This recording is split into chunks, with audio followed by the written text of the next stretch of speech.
ഈ കുട്ടി ഞങ്ങളെ തൊട്ടപ്പുറത്തുള്ള കുട്ടിയാണ്. ഈ കുട്ടിക്ക് കുറച്ച് ദിവസമായിട്ട് പനി. ഡോക്ടറെ കാണിച്ചു, മാറി. കൗണ്ട് കൂടുതലാണെന്ന് പറഞ്ഞു, ഇഞ്ചക്ഷൻ വെച്ചു, മാറി. അങ്ങനെ ഈ കുട്ടിക്ക് ചുണ്ടത്ത് കുരു വന്നു. അപ്പോൾ ഈ കുട്ടി നന്നായിട്ട് ലിപ്സ്റ്റിക് ഉപയോഗിക്കുന്ന കുട്ടിയായിരുന്നു. ലിപ്സ്റ്റിക് ഇട്ടിട്ട് ചുണ്ടത്ത് കുരു വന്നപ്പോൾ ഡോക്ടർ പറഞ്ഞു ഇനി ലിപ്സ്റ്റിക് ഉപയോഗിക്കരുത് പറഞ്ഞു. അങ്ങനെ ഡോക്ടറെ കാണിച്ചാൽ ലിപ്സ്റ്റിക് ഇട്ടതിൻ്റെ കുരുവൊക്കെ മാറി. പിന്നെ സ്കൂൾക്ക് പോകാൻ തുടങ്ങി. കുട്ടി വീണ്ടും ലിപ്സ്റ്റിക് എല്ലാം ഇടാൻ തുടങ്ങി. ചുണ്ടത്ത് ഒരു കുരു, രണ്ട് കുരു, അങ്ങനെ കുറേ കുരുവായി. കുരുകൾ കയറി ചെവിട് വരായി. മുഖത്തിൻ്റെ ഒരു ഭാഗം മുഴുവൻ കുരുവായി. അതൊക്കെ പഴുത്ത് വലിയ വലിയ കുരുക്കളായിട്ട് ഡോക്ടറെ കാണിച്ച്. ഈ കവളമ്മയും ചുണ്ടത്തും കുരുന്ന് ചോര പോയിട്ട് 1, 2, 3 തുണിയൊക്കെ ഇട്ടിട്ട് അത്ര ചോര വരല് നിർത്തുക. അങ്ങനെ ഡോക്ടർ പിന്നെയോ എന്തൊക്കെ ടെസ്റ്റ് ചെയ്ത് ഇപ്പം ആ കുട്ടിക്ക് വീണ്ടും പനിയായി. 2-3 ദിവസം ICUലായിരുന്നു. ഡോക്ടർ സ്കാൻ ചെയ്തപ്പോൾ പറയാത്രേ കുടല്, വയറ്, നെഞ്ച് വരെ ഈ കുട്ടി ലേസ് അല്ലാത്തൊരു ഡെയിലി ഒരു 2-3 പാക്കറ്റ് ലേസെങ്കിലും കഴിക്കൂത്രേ.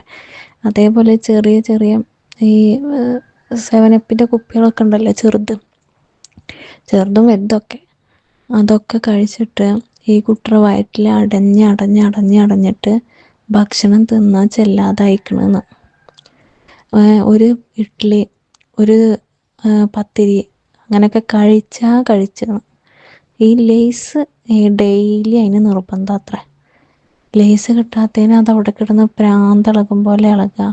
അല്ലെങ്കിൽ പുറത്തെ ഭക്ഷണം, മന്തി, അങ്ങനത്തെ പുറത്തെ ഭക്ഷണം, നമ്മൾ വീട്ടിലുണ്ടാക്കണതല്ല, പുറത്തെ ഭക്ഷണങ്ങളെ എത്ര അതിന് പറ്റുള്ളൂ. വാപ്പ നോക്കാതെ ഉമ്മ നോക്കി ഉണ്ടാക്കിയതാണ് 3 മക്കളെ. ഉമ്മാനെ ഒരു വിലയില്ല, പറഞ്ഞ അനുസരിക്കൂല്ല. വാശി പിടിച്ച ഉമ്മാനെ കൊണ്ട്. അപ്പോൾ വാപ്പല്ലല്ലോ വെച്ചിട്ട് ഉമ്മ എന്താ മക്കൾ പറയണ വെച്ചാൽ അതുപോലെ ചെയ്ത് കൊടുക്കുകയും ചെയ്യും. അങ്ങേയറ്റം സഹിച്ചിട്ട്. എന്നിട്ട് സ്കാൻ ചെയ്തപ്പോൾ ഡോക്ടർ പറയാത്രേ ഈ ലേസും ഈ സോഫ്റ്റ് ഡ്രിങ്കുകളില്ലേ, നമ്മൾ പെപ്സി, 7up അങ്ങനത്തതും, പിന്നെ ഈ ലിപ്സ്റ്റിക്കിൻ്റെ കെമിക്കലും കൂടി അടഞ്ഞിട്ട് കഴുത്തിൻ്റെ അടിയിലുള്ള ഒരു ശരീരഭാഗങ്ങളും അതിനില്ലാന്ന്. എല്ലാം കേട് വന്നിക്കണം. ലിവറും ലങ്സൊക്കെ വീർത്ത് പൊട്ടാനയക്കണം. ലേസ് ദഹിക്കാതെ ഒരു പാക്കറ്റ് 5 രൂപയുടെ ഒരു പാക്കറ്റ് ലേസ് ദഹിക്കണമെങ്കിൽ ഒരാഴ്ച ടൈം എടുക്കും അത്ര. ഡെയിലി അപ്പോൾ തിന്നണ ആൾക്കാരുടെ അവസ്ഥ വെച്ചൊക്കെ ഡെയിലി ഈ കുട്ടിക്ക് വേണം അത്ര 2-3 പാക്കറ്റ്. എന്നിട്ട് ഒന്ന് ദഹിക്കണതിൻ്റെ മുന്നേ തന്നെ അങ്ങനെ ആയിട്ട് ലേസ് അതേപോലെ സ്കാൻ ചെയ്തതിലും എക്സ്റേ എടുത്തതിലും അവർക്ക് കാണിച്ചു കൊടുത്തതെന്ന്. നമ്മൾ കുട്ടികൾക്ക് വേറെ എന്തെങ്കിലും മേടിച്ചു കൊടുക്കുക, ലേസ് പറഞ്ഞ സാധനം തൊടിയിക്കണ്ട. ഒരു 10-16 വയസ്സായ കുട്ടിയാണ് ഇപ്പം അത്. അതേപോലെ ഈ ചുണ്ടുമ്മ ചായം തേച്ചിട്ടുള്ള പുറത്തിറങ്ങലുണ്ടല്ലോ, അത് നിർത്തുക.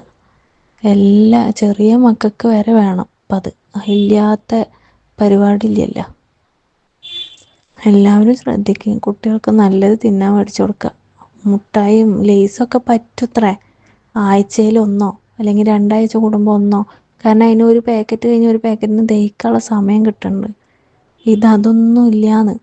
എല്ലാം അല്ലേ, ആമാശയത്തിൻ്റെ ഒരു ഭാഗമൊക്കെ ദ്രവിച്ചിക്കണമെന്നൊക്കെ പറയുന്നേക്കണം.